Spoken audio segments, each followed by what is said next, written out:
Telangana TV news में आया सायरा सुमरो मां सैयद शमीला शिराजी। सबका पेरी का नजर हेडलाइन ते।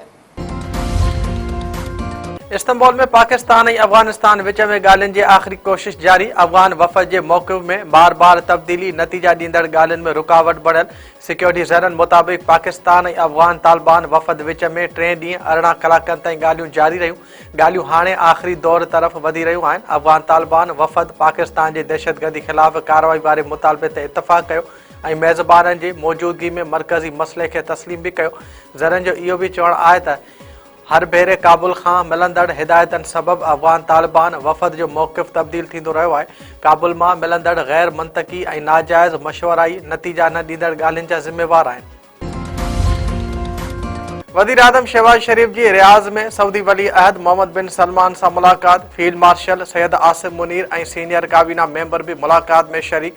ॿ तरफ़नि लाॻापन गॾियल ताउन इलाइक़ाई ऐं बैनुल अक़वामी मामलनि ते ख़्यालनि जी ॾेवनि। शहबाज शरीफ फ्यूचर इन्वेस्टमेंट कॉन्फ्रेंस में शिरकत ऐं आलमी अॻुवाणनि सां मुलाक़ात पिणु कंदो। आज़ाद कश्मीर के वज़ीर आज़म खिलाफ़ बेएतमादी रिथ अॼु कंहिं भी वक्त जमा कराइण जो इम्कान। पीपल्स पार्टी पारां अनवारुल हक़ के इस्तीफ़ा लाइ ॾिनल मोहलत ख़त्म। अनवारुल हक़ पारां बेएतमादी रिथ जो मुक़ाबिलो करण जो फ़ैसिलो। नून लीग पीपल्स पार्टी के वोट ॾियण खां इनकार करे छॾियो।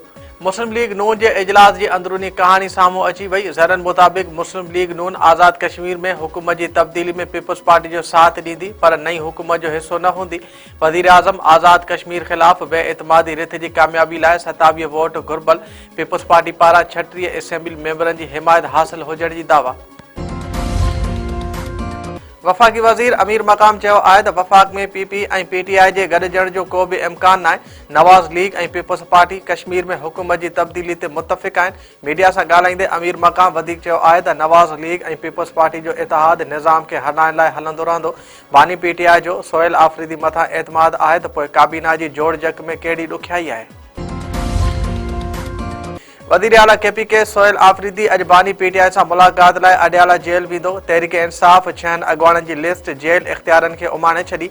लिस्ट में वज़ीर आला सोहेल आफ़रीदी, बैरिस्टर गौहर, सलमान अकरम राजा ऐं मशाल यूसुफजई जा नाला शामिल।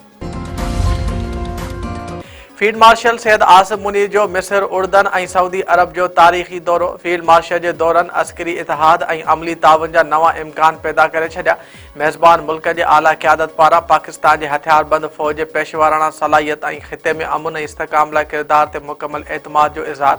ज़रन जो चवणु आहे त मुलाक़ातनि में दहशतगर्दी जे ख़ात्मे, दिफ़ाई ताउन ऐं इंटेलिजेंस भाईवारी वधाइण ते तफ़सीली ॻाल्हियूं थियूं। वॾे वज़ीर मुराद अली शाह घोटकी कंदकोट पुल ते कम तेज़ करण की हिदायत करे छॾी। वज़ीर आला सिंध मुराद अली शाह की सदारत हेठि घोटकी कंदकोट पुल वारे मनसूबे में अॻुभराई बाबत इजलास।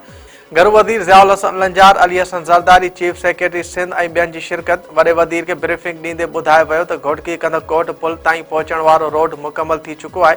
घोटकी कंदकोट पुल जो कमु 2028 ताईं मुकमल थी वेंदो।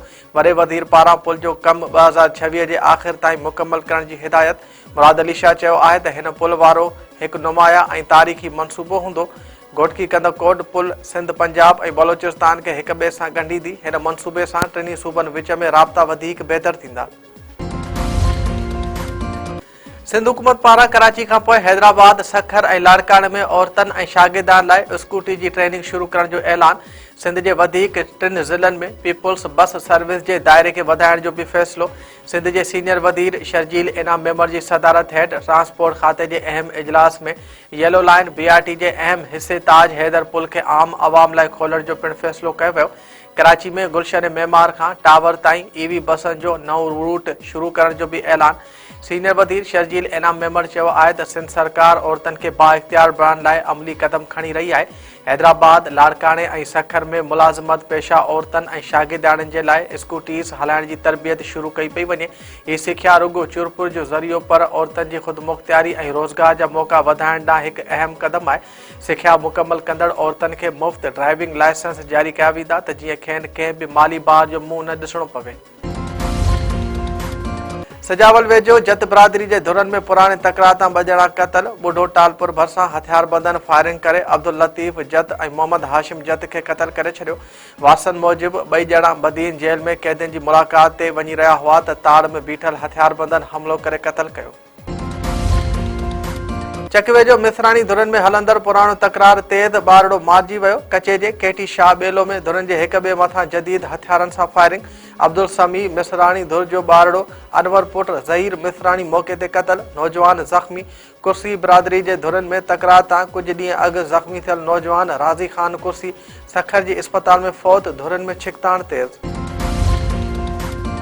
लाड़काने में हथियारबंदन हथां शहीद थियल बकापुर पुलिस चौकी जे इंचार्ज मुश्ताक तुनियो जो मड़ सरकारी एजाज़ सां मिटी माउ हवाले। लाड़काने जी पुलिस हेडक्वार्टर में शहीद जी जनाज़ी नमाज़ अदा कई वई। DIG नासिर आफ्ताब पठान, SSP अहमद चौधरी ऐं ॿियनि अमलदारनि जी शिरकत। मुश्ताक तुनियो जी बाकराणी भरिसां ॻोठ हारून तुनियो जे मक़ामी कब्रिस्तान में सरकारी एजाज़ सां तदफीन। हैदराबाद में डेंगी वधीक, हिक शहरी जी हयाती खसे वरती। फौतन जो अंग वधी 16 थी वियो। लतीफ़ाबाद 11 नंबर वासी सजाद चिश्ती डेंगी बुखार सबब फौत थी वियो। वासनि जो चवणु आहे त सजाद 4 ॾींहंनि खां डेंगी में मुब्तला हो। सही इलाज न थियण करे फौत थी वियो आहे।